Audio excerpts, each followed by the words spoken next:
If you've been watching our channel for the last few weeks, you know that we've been up in North Queensland seeing everything it has to offer. Because of our experiences there, we know how amazing it is, so we've come up with a list of 5 best and most affordable campsites you can visit up in North Queensland. We will start from south, just north of Mackay, and we will go up towards tropical North Queensland. So our first favorite campsite is O'Dear Farm Stay. It's a family-owned business. They basically have this small campsite in front of their home inside their sugarcane farm. They even offer farm tours. We didn't do this, but if you are interested, I think it's $80 per couple. A very nice family, and we had a lovely time there.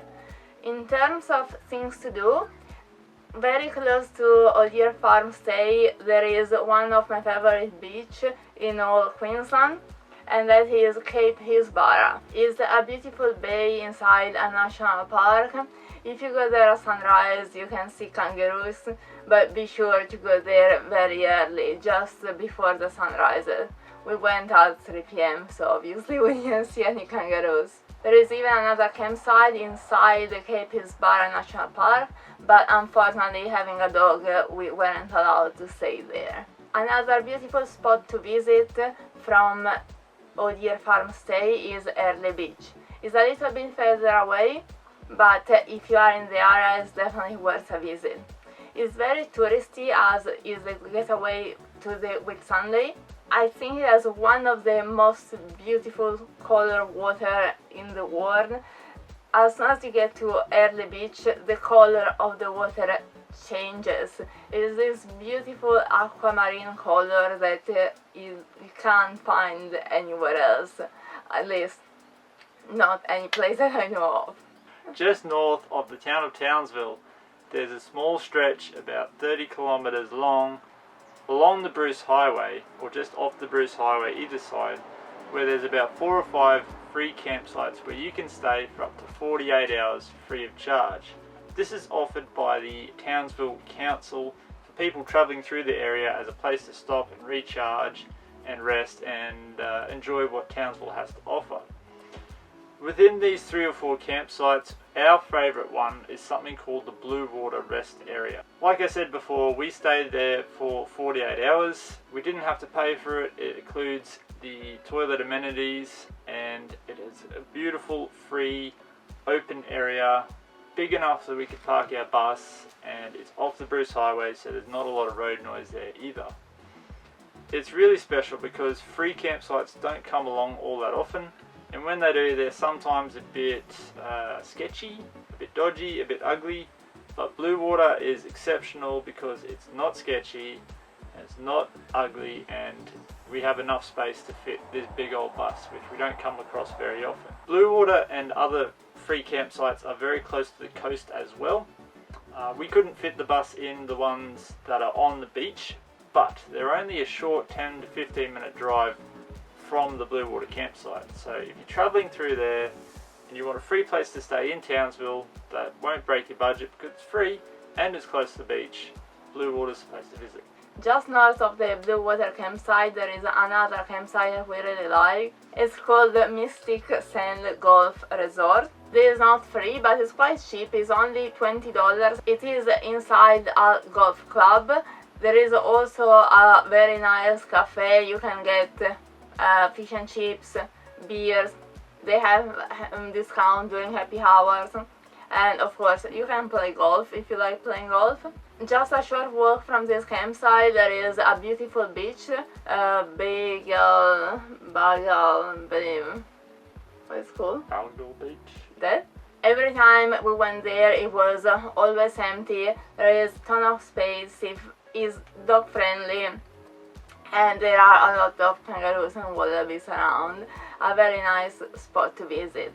I think this was one of my favorite campsites on the coast. From this campsite, if you head north, make sure to stop visiting the Inchimbrook Lookout. It is a beautiful spot. It's only a very short walk in the bush, and you will see this beautiful view. You will feel like being inside an Avatar movie. Next on the list is the town of Tully. There's a small caravan park inside the town of Tully itself.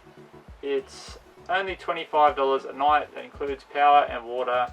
And when we were there on the off season, plenty of room, plenty of space. It was almost empty. There was only a few other campers there. Tully itself is a small rural town. It still has everything you need. It has the food and fuel and amenities.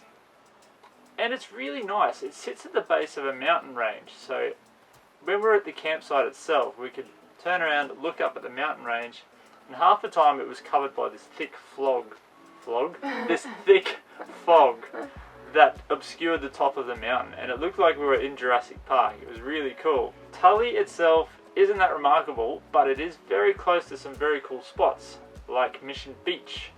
Mission Beach is another small town, but it's on the coast itself. It's on the beach. Apparently you can go there and see cassowaries if you're lucky. Very, very quiet spot, but very beautiful. The coast itself is clean, the water's clean, and if you go there at the right time you can swim in the ocean.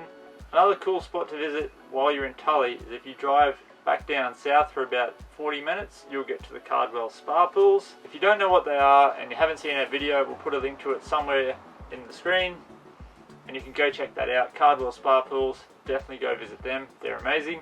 Another thing to remember about the Cardwell Spa Pools is that you need to visit them in the wet season, otherwise they're going to be a dirty puddle and you won't be able to swim there. One last thing that we liked about Tully, well, one of us liked in particular, is the pastries and the croissants that you can get at the IGA. Apparently they're really good, worth a visit.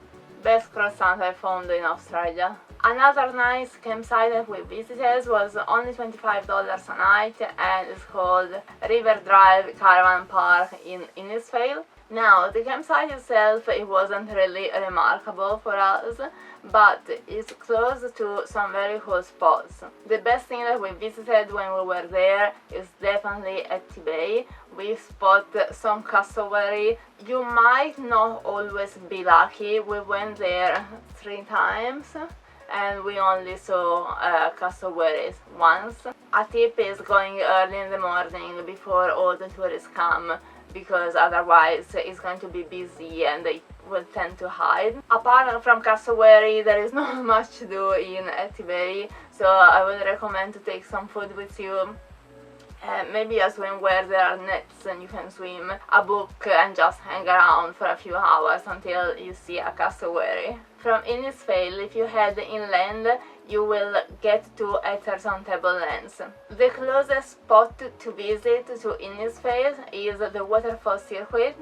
There is also the famous Milla Milla Falls, which is actually our least favorite waterfall because it was also the busiest one. But if you just follow the circuit, you can visit a lot of different waterfalls. For some of them you will have to walk a little bit more, but I think it's nothing over 15 minutes walk.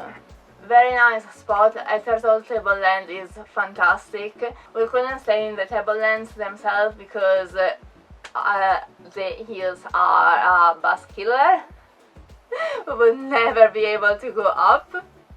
But if you have a better vehicle, by any means, try to find a campsite on the Etherton Tablelands. That would be awesome. Last on our list is up in Cairns itself, and that is a park called the Tasman Holiday Park. The Tasman Holiday Park is one of the most beautiful campsites we've stayed in so far. It's surrounded by your wet tropical rainforest areas, and through the park itself is a freshwater creek.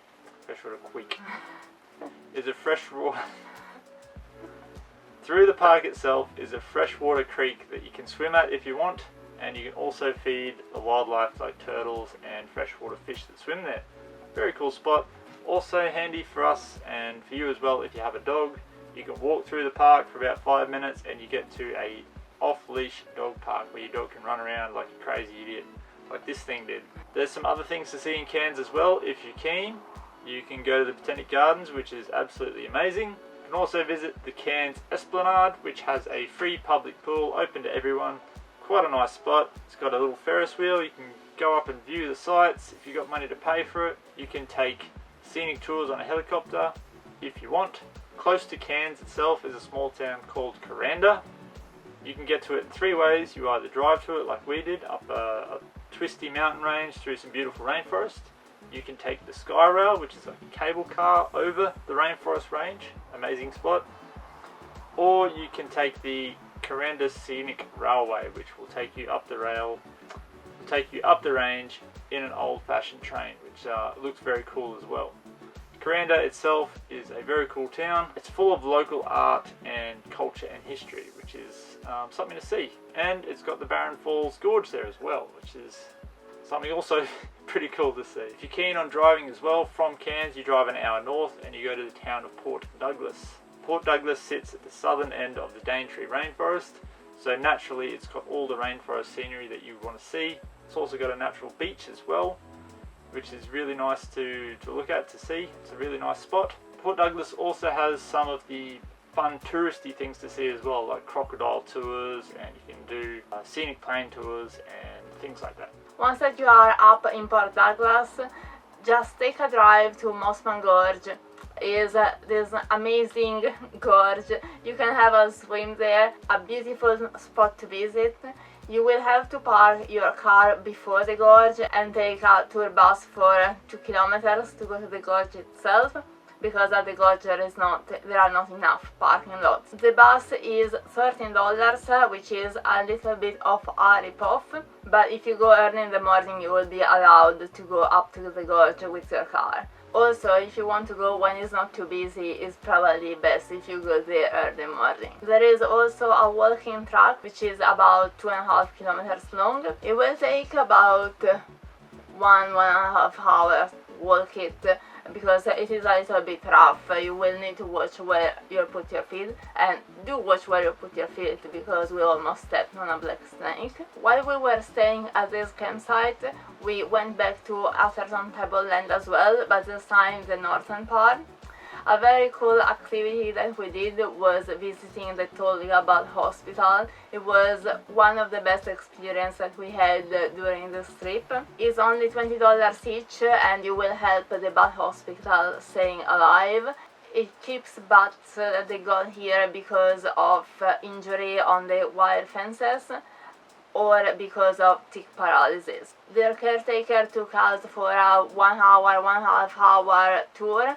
It was very cool, very informative. You can see the micro bats and the big bats. Micro and macro. Then, very cool, a very cool spot to visit. So you will have to go there in the afternoon. It opens at 3 p.m. And another very cool thing to do in the area after you visited the bat hospital is the Mariba drive-in. I always wanted to go to a drive-in, so for me it was so much fun. You can check online for the movies that they are on during the time. Usually they project 2 movies. You pay the ticket, which is $14, and you can stay for both movies. There is also a cafe. You can buy fish and chips, hamburgers, and some sort of food, but buy it earlier because we tried to buy food at 8:30 and was closed already. So the Tasman Holiday Park is a little bit more expensive than the campsite we used to go. It's $43 a night, but it was the cheapest one in the Cairns area. Between Cairns and Port Douglas, it's very hard to find a cheap campsite, and a free campsite is basically non-existent. Now, if you want to know the list of our favorite 5 campsites in South Queensland, we will leave you the link down below in the description, and I will put it here somewhere on the end screen. That's it for this video. If you liked it, make sure you give it a thumbs up, give it a like, give it a subscribe if you haven't already, share it with your friends, and we'll see you in the next one.